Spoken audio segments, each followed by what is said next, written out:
Good rainy afternoon, Prepper Nation. This is John, of course. Before we get into the video, I've got some thoughts here today, but before we get into it, I have some people I need to thank. Very important. I always try and thank people that support me, PayPal, Patreon, etc. Want to give a shout out to the Patriots down in Southern California. I got that message yesterday. Of course, I'll shout you folks out. California is probably the bluest state in the United States, but there are some Patriots there, so we need to remember those folks. Special thanks to Shannon, Fulvio, and Sean for buying my coffee this week. I really appreciate those donations via PayPal. And I want to welcome my newest patrons, Peyton, Brenda, Steve, Wes, Misty, Jeanette, Brittany, Sass, and Van Reese. What a name. That's awesome, man. So welcome to Patreon. Starts at $1 a month. All these links are below, guys, but let me get into it anyway. Okay. Today's September the 10th, and real Americans understand how important tomorrow is, September 11th.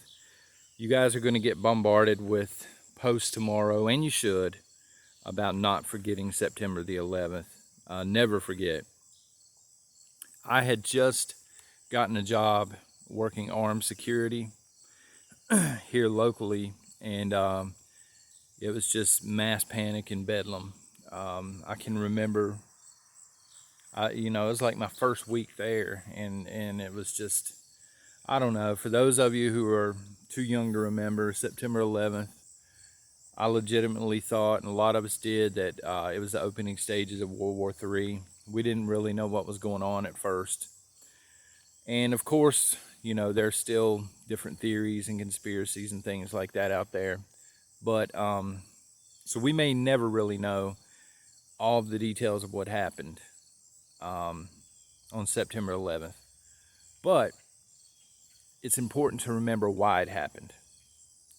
It happened because we're Americans. It happened because we're the freest country in the world. And there are nations that hate us for that. And the reason I'm bringing this up, folks, is since 2001, I've noticed a trend, and that is after September 11th, that really seems to be, at least in my mind, when we started this whole political correct culture. You know what I'm saying?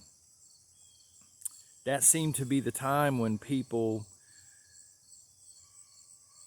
I don't want to say ashamed, but people started bashing the American flag. But up until September 11th, this country was divided, politically, but we were all proud to be Americans. We were all proud of the American flag.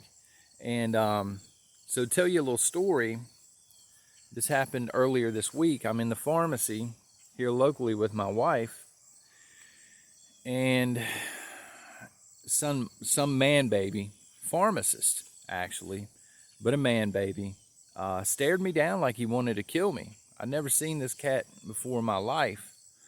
And I wasn't threatened, I was carrying, and maybe that's why.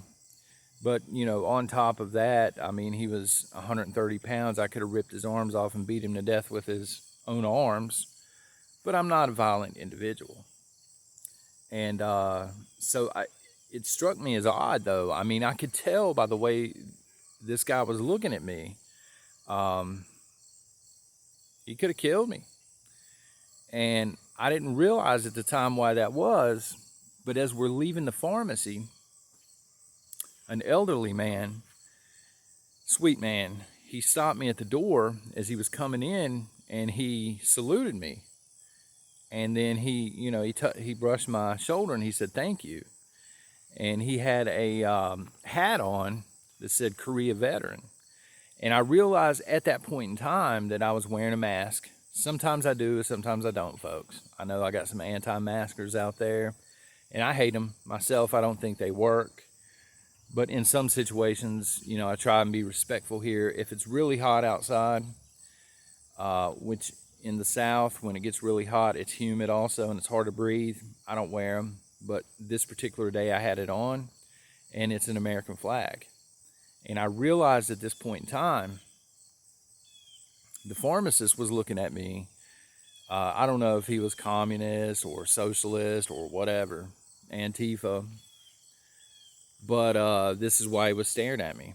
He was, I guess, anti-American, or anti-American flag, maybe. And then, you know, the veteran, the reason I'm talking about this, folks, is it kind of pisses me off that we have these folks out here, young and old. I mean, we have veterans in their 20s, of course, all the way up to, you know, 80s, 90s, even 100, who put their life on the line for this country. And I'm totally for the, you know, freedom of speech, even if you're anti-American. But it's kind of offensive, to be quite honest. I come from a military family. Like, literally everybody in my family except me, they were in the military. My mom, my dad, my grandfathers on both sides, my uncles, my brother, goes on down the line. I got married after high school, so it worked out. I'm still with the same lady, loving my life. But I understand what it means.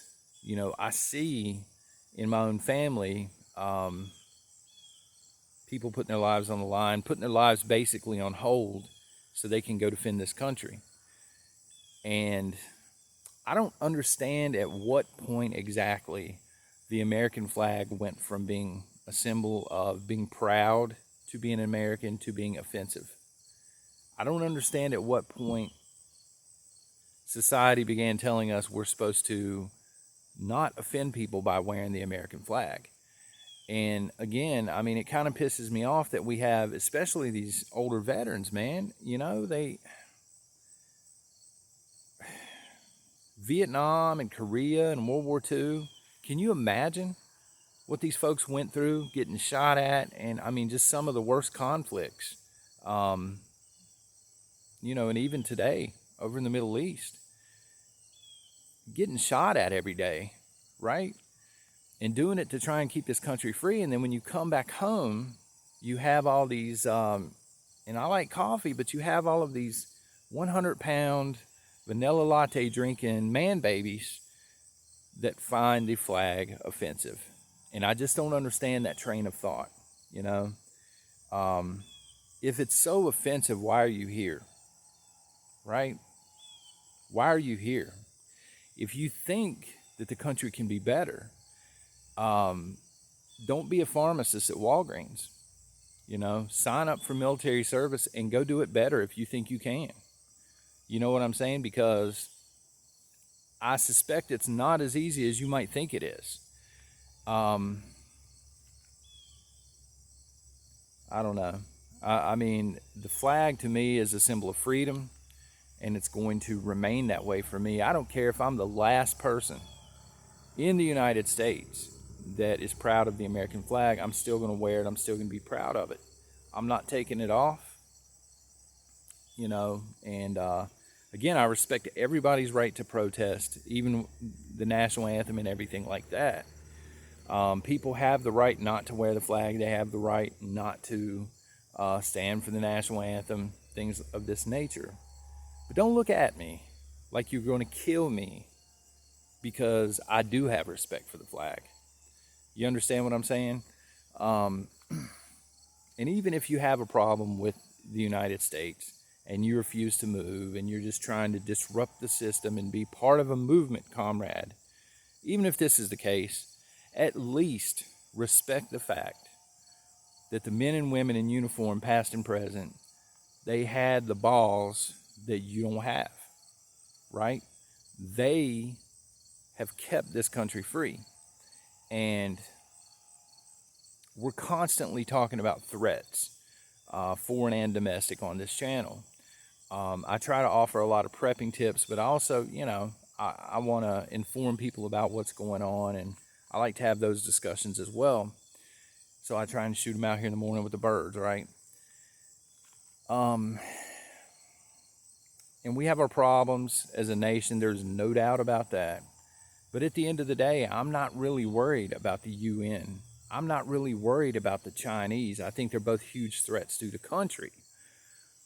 But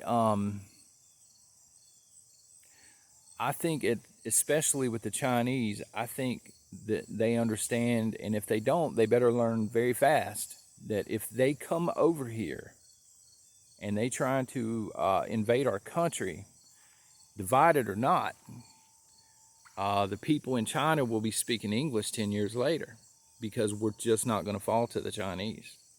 And to the globalists out here who, masturbate over this idea of globalism and plan to use the EU and the United Nations as their junkyard dogs, it's not going to work. People in this country are too free, and I think we've reached the point that we're just not going to take anymore. We're just not going to be told what to do anymore. We're done, I think. I think people are wearing this mask until the election. And I think after the election, you're going to see people just refusing to do it outright. So we'll see. That's just my prediction, folks. But anyway, I don't want to keep rambling, folks. Just tomorrow, September 11th, just understand what it's about, Understand that you live in the greatest country that has ever existed. And understand that thousands of people, September 11th, 2001, died. And their only sin was they were part of the greatest nation ever. And jealousy from outside influences, jealousy is what killed these people. And we can never forget that. All right. Anyway, this is John. I hope you guys have a great rest of the day, and God bless each of you.